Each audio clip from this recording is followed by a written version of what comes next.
Thomas Green here with Ethical Marketing Service. On the podcast today, we have Thomas Kereszti. Thomas, welcome. Thank you, Thomas. How are you? Yeah, I'm pretty good. And yourself? Living in Southern California, as I always say, we're living the dream. I love the background, by the way.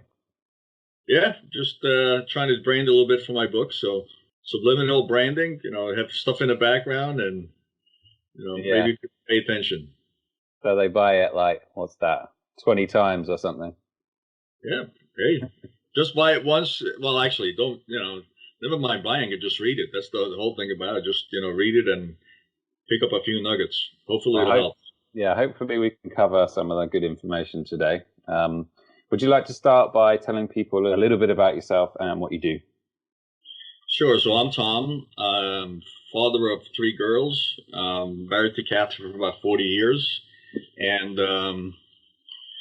bought a lot of businesses, sold businesses, ran businesses for Fortune 100s, started my own business. Currently, I own 2 businesses. So kind of been in business all my life, up and down. So, I guess longevity and loyalty kind of mixed in there, right? Well, because you've got a lot to talk about, I would like to talk about that story of because there aren't many stories of buying and selling businesses, so that I'd be interested to get into that. But from a selfish perspective, I do have one question for you, which is how have you found raising 3 girls? Because I am the father of 3 girls. So it's funny we talk, but today is I think called at least in America it's called National Women's Day. So I've been raised by women. So my mom and my grandma raised me. I've been surrounded by women. So 3 daughters. At one time, even the dog was a female dog. So my wife at one time told me, said, Tom, if you really want to do an affair, you really have to have your head examined. It's the last thing you want, another woman in your life, right? It's I wouldn't say it's been challenging. I have 3 nephews, and they're, I spent time with them, and it was really tough to shut them down. I mean, once they get going, it's impossible to shut them down. But with the girls, it's a little bit more even tone, even balanced, very rewarding. Their girls are all accomplished. They've done really good in life. The youngest one is 27 now. She lives up in Salt Lake. The other one lives in Chicago, and the third one lives in Florida. So, look, it's just, we talk about coaching executives, mentoring executives, but equally important is mentoring your kids. So, and coaching your kids. So it starts at home. So you applied some of those principles to your parenting techniques, basically. Absolutely. Good. So you said that you've bought and sold businesses. Would you mind going into that a bit? Yeah. So, obviously not for myself, but for Fortune 100s. My first exposure was when Colgate-Palmolive, which is a company I worked for, bought Menon, which was a deodorant brand. That was my first exposure to integrating a company that you bought. Then over in Eastern Europe, I bought a company called Kaola. And then when I was working for the Strauss family, their whole growth strategy was through consolidation. So we bought a lot of businesses in emerging markets in Brazil, in Turkey, in Poland, so all over what I would call Eastern Europe emerging markets. So it was, kind of fun just getting to the table, and we had a winning formula. Even for mergers and acquisitions, you have to have a winning formula, and you have to make sure you identify the right company, and B, there's a process that allows you to purchase that company. You mentioned vision in some of your videos. And for me, vision is it's not the same, but it's in the same ballpark as goal setting, which I know it's very popular for achievement. But I think vision doesn't get talked about as much, even though I think it's just as powerful. So what are your thoughts on setting a vision for yourself? Well, I think it's essential. I think it's fundamental. It's one of the first things that you have to do, whether it's a personal vision for yourself or whether it's a vision for a company.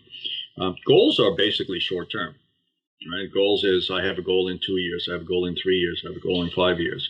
I want to lose, 200 pounds. I want to lose 50 pounds. I want to, get a new hairdo. I want to buy a house. I mean, those are all goals. Vision is really a long-term picture that doesn't change in 20, 30, 40 years. And it's something that you have to kind of think about. And my personal goal is, my personal vision is man of God, leader of men. So no matter what I do, it's going to honor God and it's going to be a leadership role.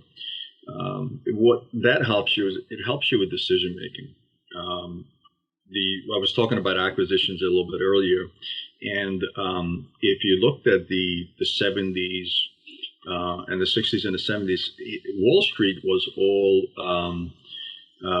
in love with companies that bought a lot of companies, and Colgate was one of those companies that in the 80s found itself with a collection of all kinds of different companies. They were in foods, they were in crystal business, they were in the medical business, they were in a consumer products business, they were all over the place, similar to Sara Lee. So there was really a lack of focus and a lack of confidence in those companies because they really didn't have a vision of where they wanted to be. And then, in the 80s, a lot of those things got shed by Colgate, and then going forward, they made only acquisitions. They still made acquisitions, but they made acquisitions in things that fit their vision. So what's good about a vision, it helps your major decision making. So you don't get distracted by the brand new shiny object. You keep the course. The one I always love to use is Coca-Cola. Mm-hmm. Their vision has been the same for 50, 60, 70 years. We refresh the world. So it's a pretty simple vision statement, and most good vision statements are very simple.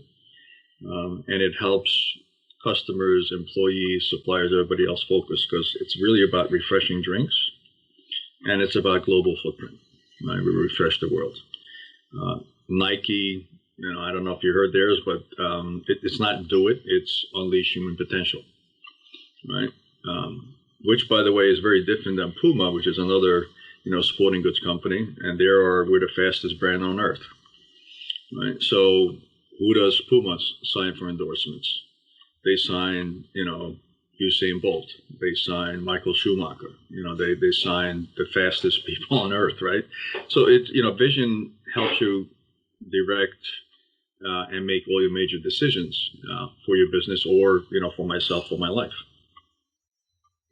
So a couple of questions there. Do you make a distinction between the mission statement and the vision statement? Are they the same thing or are they slightly different? People ask me that all the time, and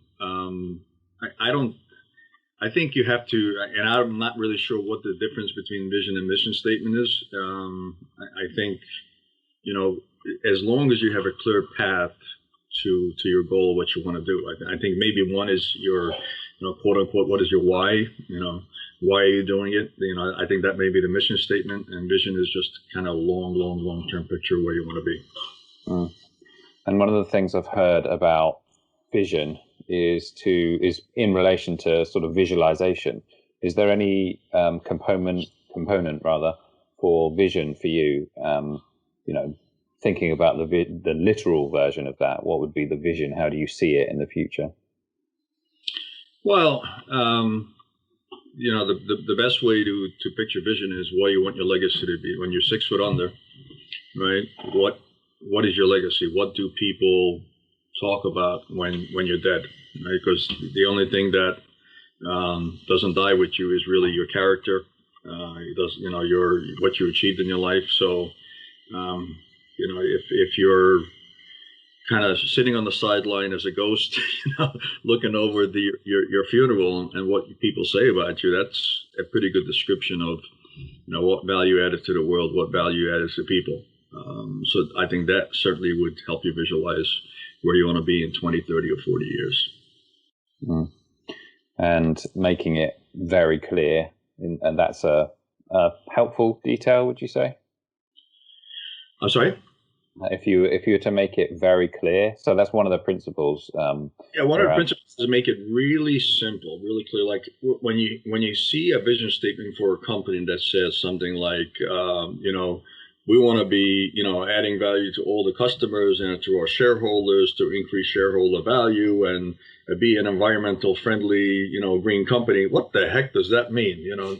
It's just a bunch of rambling, baloney. So it's a vision statement should be a simple vision statement. So for myself, right, my vision statement, which evolved, over the years, was man of God, leader, men. So anytime I have to make a decision, I ask myself two questions. Does this decision honor God? And the second one is this a leadership, is it a leadership role, or does it result in some kind of, leading people or leading a situation? So if the answer to those two questions is a no to either one of them, then I probably don't do it. Okay. And I've got the book in the background for 4 Keys to Leadership Success. Is vision one of them? And what are the 4 keys? Vision is absolutely one of them.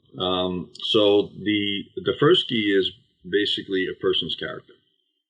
And a person's character is equivalent to a company culture.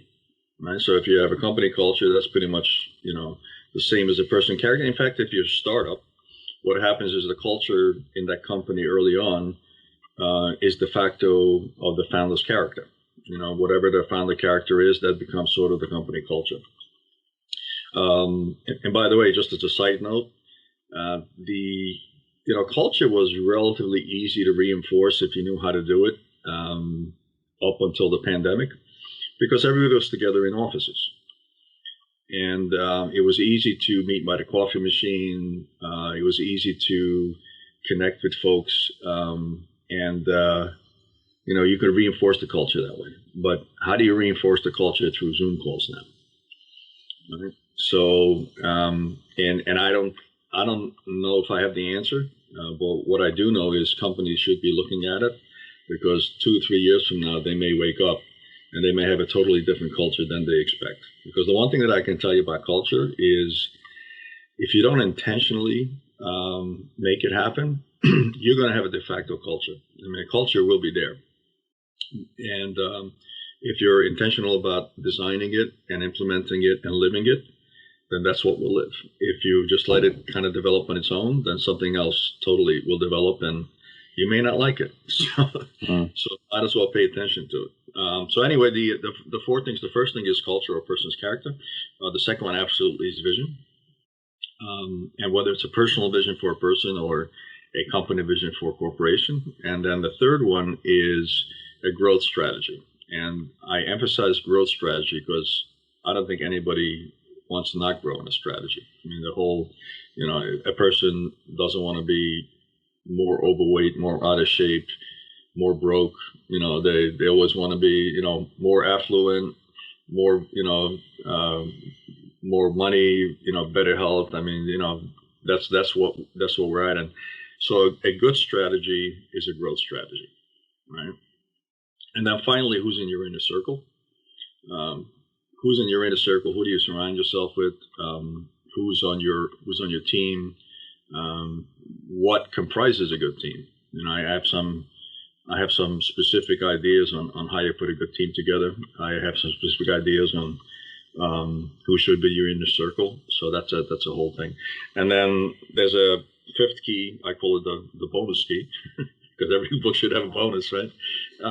And that's just to figure out how do you connect with people. So as we touch people's lives, we go through 3 levels that it will be mastered. And the first level is really, and everybody's good at this. We're very good at informing others. We inform others of our opinion.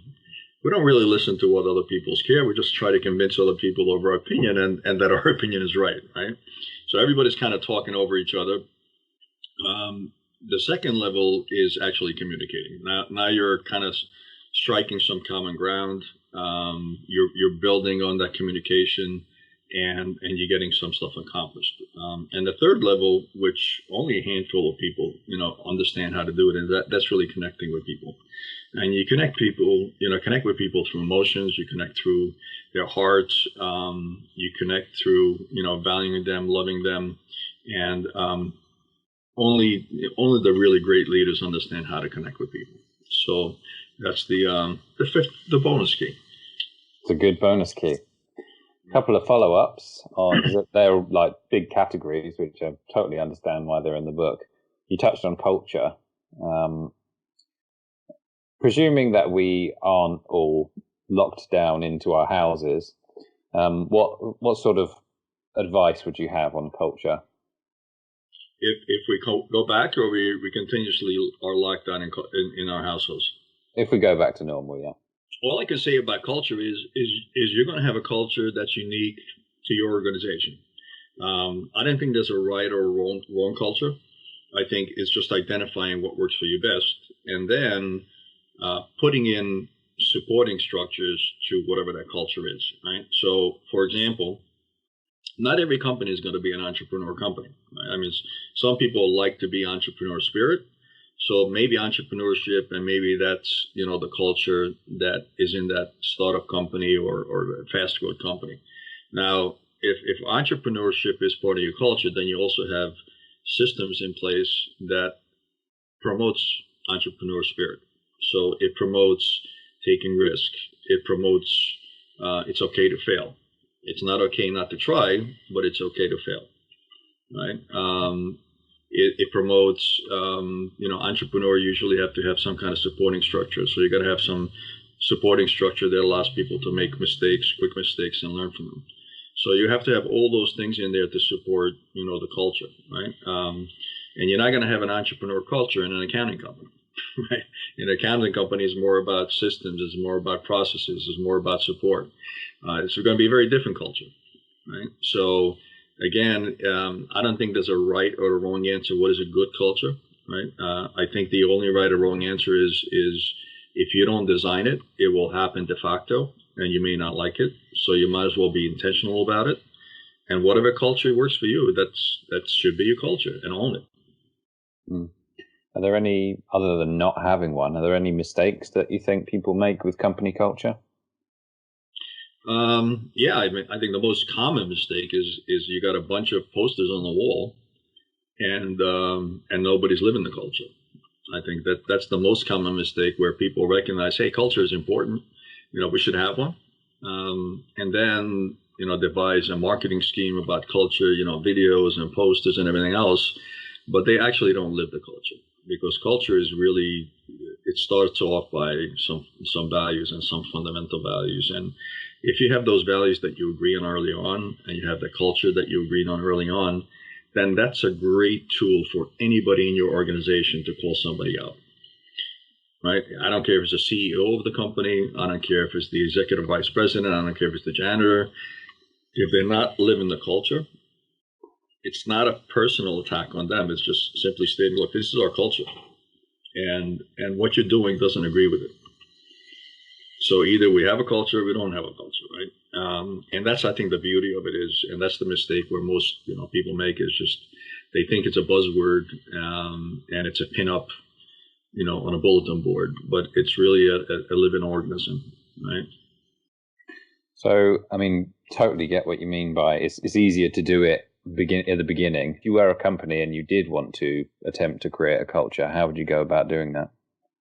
Well, like I said, it starts with values. When I work in a workshop in that environment, the first thing that we do is we'll throw like maybe 50, 60, 70, quote unquote values up on a bulletin board, and say, okay, you pick 5, you pick 5, everybody picks 5. They write it down, and then we say, okay, well, what's the common values that you guys all shared, right? What's the 5 or 6 values that you can all agree on? That helps you define your culture. And again, it's one of those things where culture or values, you can talk about it up front all you want, and you can debate it, and it's hell to debate it all you want. But once you define it, and once you agree on it, then you can't really have dissension, right? So if people come into the company and they don't buy into the culture, they don't buy into the values, they really have no place in the company. And on the opposite, I tell folks, and back in the days when I was graduating from college, and a little bit after that, it was a little bit difficult because you didn't have the internet. But now it's so easy because you have the internet. You can go to any company's website. You can read their vision statement. You can read their values. You can read there should be some kind of statements on there what's expected of you as an employee. So two things. One is if you don't find it, that's a big red flag, right? If you do find it and it rubs you the wrong way, I tell people all the time to look, don't even take the interview, because within a year, you're going to be miserable there or they're going to fire you, right? So have that as a first check. What's the values? What's the culture? What's the vision of the company? Does it align with my own personal vision? Does it align with my own culture, my own values? If it does, yeah, go for it. Sounds like a good match. If you don't buy into it, don't even take the interview. That's a good point, because you can totally see how not having something like that, the absence of a culture, you could get on all sorts of people that you don't agree with, and a lot of conflict can happen as a result of that. Yeah. So either everybody, buys in, or everybody's on board, or get off the train. The other one you mentioned was growth. I think most people think about leadership as the individual. So what can you do as an individual to grow as a leader? When you say growth, do you mean the personal growth as of a leader, or do you mean the company's growth? Well, I think both. I think every human being should have a growth strategy for them. Every human being should have a vision for themselves, and they should have a growth plan for themselves. I'm mid-60s now, and I still continue to learn. I still continue to grow. If you asked me 30 years ago if I was going to write a book, I would say, whoa, why? Right? And then so here we are. I've got a book, and I've got plans to write a few more books. So, you continuously growing as a human being, and as a leader, you should continually grow. As a company, you should continue to grow. And one thing that I sort of tell people is a good way to grow is, you basically draw a vertical and a horizontal line, and I call it, the priority grid. And you put two things in there, your time and your money. How you're spending your time and how you're spending your money. And most of us spend probably about, a good chunk of our time in things that are urgent and important, right? So, and we can't help that. I mean, that's just, the way we are. If it's urgent and it's important, we're going to do it. And that should take priority. However, a lot of us spend a lot of time on things that are urgent but not important. And that's a lot of wasted time. Right? It may be important to somebody else. It may be urgent to somebody else, but it's not really, our boss is asking us to do this, or somebody's asking us to do that. But it's not really important for us. It's just, somehow moved up on the pecking order of urgent things to do. Where most of us don't spend a lot of time, and we should, is the things that are important but not urgent. Right? So again, my book, it wasn't urgent. It was important. And until I made that commitment to spend an hour and a half each day, or take a full day and write, that book never would have materialized. So, and then obviously the fourth quadrant is stuff that's not important, not urgent. Well, yeah, we should spend minimum time on not important, not urgent things. That's obvious to everybody. But that's the trick, is to take time and resources and money from things that are not important, but somehow, made it on your scale as being urgent, and then shift them to stuff that's important but not urgent, right? And if you can make that transition and shift those priorities, then I think you have the fundamentals for building a growth strategy for yourself. Do you mind me asking what your other plans for the books are? So when I wrote the book, I wrote it with the intention of being able to write a separate book on each one of those keys.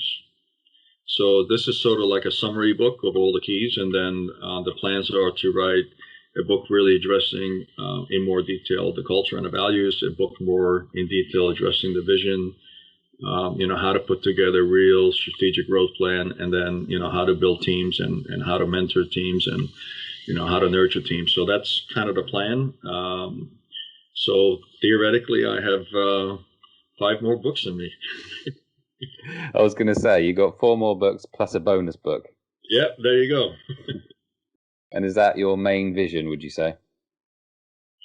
Well, my main vision now is, again, remember, honor God and leadership role. And I had a lot of mentors that I never met in my life just by reading their books. Right? People that I did shake hands with Rudy Giuliani, but one of my favorite books is when he was mayor of the city of New York. He wrote a book on leadership, right? And it's a really good book, and I learned a lot from it. Now, I had never been to Rudy's house for dinner, so when he was running for president a number of years ago, I went to one of his functions out in California, but I shook hands with him and took a picture of him. So that was about the extent of it. Learned a lot from John Maxwell. Right, met John a bunch of times. Again, never been to his house for dinner, but learned a lot from him. Never met Simon Sinek.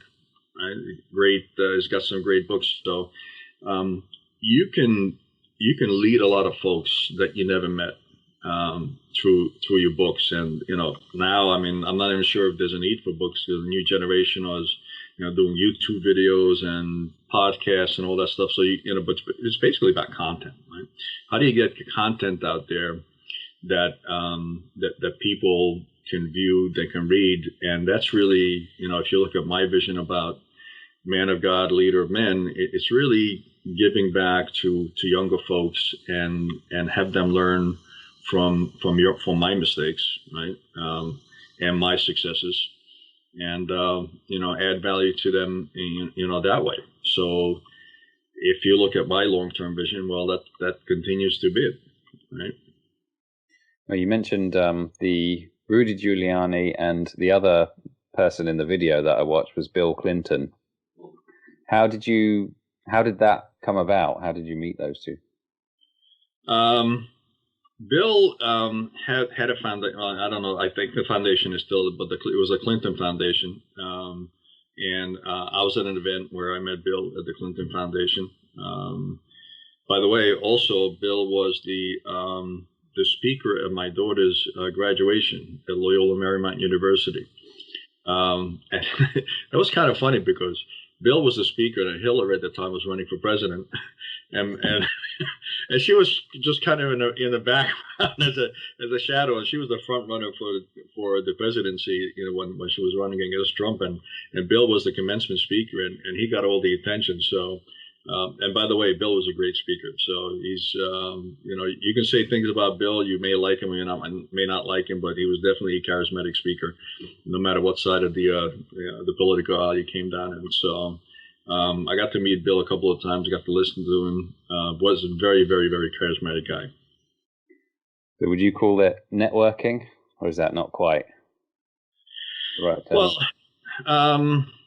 I think it's part of your networking. I'm a natural extrovert, so I go out of my way to always meet people, and always, friend people. But every person should be intentional of building a network, right? Because we're human beings. We're human beings. We're not robots, at least not yet, right? So at this time, we're still human beings. So we network with each other, and I think John Maxwell is the guy that said it, or maybe he heard it from somebody else when he said it. But the saying is, one is too small of a number to achieve greatness. So you really need to support yourself, and you never know. There's a person in your network that can help you, or you can help them. So the larger your network is, the more probability you are that you can help somebody, or they can help you. Interesting. So I understand that you have mentioned understanding and leveraging your strengths previously. Mm-hmm. Would you mind going into that? Yeah. So what happens is our natural reaction is to say, look, I'm really bad at something, so I need to get better at that. So we focus our energy, we focus our resources in getting better at something that we're really bad at. And that's like the worst thing to do, right? So what you should figure out is what your strengths are, and become even better at that, and then surround yourself with people who are really good at your weaknesses. right? Let's say there's a scale of 0 to 10, and I'm on a 2 on something, right? I'm really bad at this. I'm at a 2 out of 10. So look, maybe I can get to a 4, maybe even a 5, and that's like, tripling, my effectiveness of that particular task. But big deal, I'm still at a 5, right? So if I'm already a 7 something and I become a 9 or a 10 at it, that's a much better investment of my resource than becoming, average at something that I was really bad at. Right. So I think at least my recommendation, and that works best for me, is to focus what I'm good at, become even better at it, and then the things that I'm not good at, just surround myself and build an inner circle of folks and a team that is good at all those things that I'm not really good at. So essentially, you become a specialist in what your strengths are, and where your weaknesses are, you get a team around you for that. Yeah. Okay. And you mentioned the John Maxwell company. Can you talk a little bit about that? Well, John is a great guy. He's in his I think he's in his 70s now. He's recognized as one of the quote unquote leadership gurus in the world. I met him in I think it was the early 2000, maybe 2001, 2002, somewhere around there. He had just launched his book, Today Matters, and just what he was saying resonated a lot with me. So I said, all right, well, I should get to know this gentleman. And John has now built a very, very large company of. He took 3 companies and put them into one, and he's very successful in that leadership role of cultivating and developing leaders all over the world, whether that may be leaders in government, whether that may be leaders in companies, whether they may be leaders in the faith-based organizations. But he's all about cultivating leaders, and he's been very successful at it, and he's been handsomely rewarded for it. It's a coaching company, is that right? So there's one of the arms of the companies, but now it's all one big company, is really him setting up a quote unquote university to train people how to become better coaches, better speakers. So there's like 3 or 4 categories people can kind of focus on and develop and cultivate their skill sets. And he certifies them. Okay. So there's a certification process. So if you want to be a Maxwell coach, then you become certified, you become a disc consultant, like all this stuff, so you can become a better coach. If you're want to, more like you want to do workshops, if you want to do stuff like that, then you can kind of pick a different curriculum. If you want to be you like being a ham up on stage and become a public speaker, then there's a whole training, mentoring that you can, and then you get certified on all this stuff, and then you allowed to use John's stuff. I used John's stuff for many years, but now I've got my own stuff, so I use my own stuff. That it's kind of the same thing. I mean, John is a faith-based guy. I'm a faith-based guy, so there's only one Bible. There's not 100 different versions of it. There's the truth is the truth, and we use that as a foundation. So my book talks about my faith. It's not a Bible bashing faith book that says, okay, this is what you have to be do to a good human being, but it is based on biblical principles, right? So that's where I kind of come out, and yeah. Well, I've heard you mention servant leadership. Is that a component of what you just referred to then? Yeah, so servant leadership is obviously biblically based, because servant is the first great servant was Jesus Christ. So servant leadership is one of those things where most successful CEOs understand that. Unfortunately, servant leadership has been it's sort of like a buzzword lately. It's one of those where if you ask somebody 30 years ago, if you asked somebody about customer service, they were like, well, okay, customer service didn't exist 30, 40 years ago. Then it was invented. And now if somebody from customer service calls you, it's a collections agency, right? So Servant leadership is one of those words that 20 years ago meant something. If you were a Stephen, if I was trained by Stephen Covey, so Stephen Covey talks a lot about that. But today, servant leadership is it's like a catch-all, right? It's like the word integrity. It's like a catch-all. It can mean anything to anybody. But successful CEOs understand that their number one objective is to create an environment that makes people in their organization successful.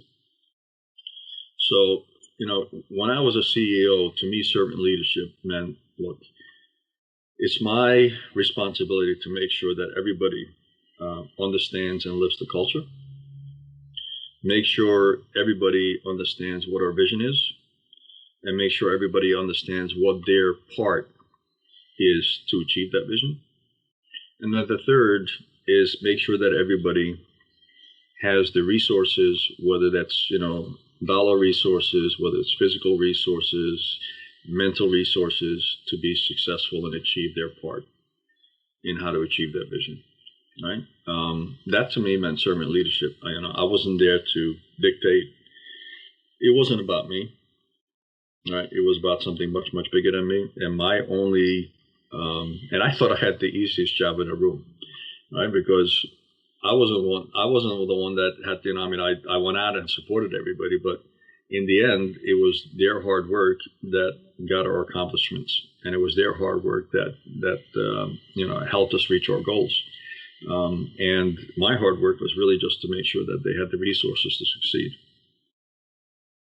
Okay. And can I ask you about your goals for the book? Well, the goals for the book is pretty simple. Just to have somebody pick it up, read it, and learn from my mistakes and learn from my successes. Obviously, the book was written for either, people who are already in the C-suite that want to do a better job, or people that have aspirations to be in the C-suite. So that is the target audience. But that's my hope. My hope is that there's somebody who's, late 20s, early 30s, reading this book, that can grow from it. Just like I wish I would have picked up a book in my late 20s and early 30s that had, this kind of roadmap on it. I did read a lot of stuff, like I mentioned. Giuliani was mayor of New York when I was in my mid 30s, so his leadership book did a lot for me. But that's really the objective of the book. It's not to sell, 1 million copies or 2 million copies, which would be nice, but that's not the objective. Really, the objective is, at least one or two people just to read it and say, yeah, that helped me change my life and helped me become more successful. It's a good goal. Focus on the end user. Is there anything that you feel that is worth mentioning that we haven't covered? Something of value? Yeah. One of the things that, if you're going to be successful as a person, I encourage you to draw 3 circles. And it's called a Venn diagram. And where the 3 circles intersect is your sweet spot. So ask yourself 3 questions. In the first circle, ask yourself a question simply says, who am I? And a lot of people don't understand who they are. So you need to answer that question pretty much. And for me, again, who am I? I'm a servant leader, right? The second question is, what am I passionate about? So that goes into the second circle. What am I passionate about? Because a lot of people are doing stuff that they're not passionate about. They may be in a job that they hate, but they're doing it because they get a paycheck. So don't do anything unless you're passionate about it. And my passion is really making other people better, right? Adding value to folks, making, whether it's a company as a person, or it's an individual human being as a person. And the third one is, what are you good at? Right? A lot of people are passionate about something, but they're not really good at it. So, what are you good at? And I'm pretty good at leading and mentoring. So those are my 3 circles. So as long as I live my life within those 3 circles, I will be in what I call my sweet spot, and I will probably be successful. Right? Again, I know who I am. I'm a servant leader. I love adding value to people. That's my passion, and I'm good at mentoring folks, right? And then if you can actually find a market to buy that, you'll be a very rich man. So not only you will be successful, you'll be very rich. And that's my advice to everybody, is just kind of answer those questions. If you don't have an answer for them, then start working on an answer. And then pretty soon you'll be successful. I really like that, because I feel like a lot of people spend time and even years doing things which they don't. If they'd have thought about that principle, then they wouldn't have spent those years doing it. I can hear some people sort of thinking about examples for who am I. So in the absence of your answer, what would you recommend regarding an example, or maybe some thoughts on the question of who am I? Well, who am I starts with your character, right? That's really the fundamental question, is what is your character, right? So when I said who am I kind of by de facto default looked at myself and I said, for some reason, I'm always leading. Right? I'm rarely following it. I mean, in fact, if I'm in a room and there's what I call quote unquote a leadership vacuum, then my immediate reaction is just to kind of step in and take a leadership role. Right? And then if I looked at my life, and early on I recognized this, I was always leading, and I always wanted to lead. I never liked being in the background. So I didn't kind of define it. I kind of just looked at it as like, what is my natural reaction? What do I do? And then faith became a very large part of that in the mid 80s, right? I'm sorry, in the mid 90s. So then my vision statement was, or who am I? Kind of got altered with also faith-based, right? And that kind of defined me. So if I'm in trouble, if I don't know what to do, I always look for guidance from the Holy Spirit. So that's, that faith-based, kind of come into it. So another way of figuring out who you are is kind of reverse engineer, and rather than defining who you think you are, kind of look at your life and say, what do I always do? When situations come up and I'm pressed, I'm stressed, I'm under to do something, how do I react? What do I do? And that may be a good start to helping defining who you are. Okay, well, thank you for all that value, all the answers that you've given. Where's the best place for people to find you? Well, the good news and the bad news is I have a really unique last name that a lot of people don't know how to pronounce. But if you just Google Kereszti out there, whether you're on LinkedIn or Google or Facebook or whatever, or you're out there, if you're looking for Kereszti, and you find my sister, who's an MD, so that's not me, or you find me and Tom, right? And I encourage all of you, just go to Amazon, go C-Suite Beyond, and pick up a book and read it, and hopefully I've been able to help you. I think you definitely have. So thank you very much again for being a great guest, and I will speak to you soon. All right. Thank you. God bless. Bye-bye. Thanks, Tom.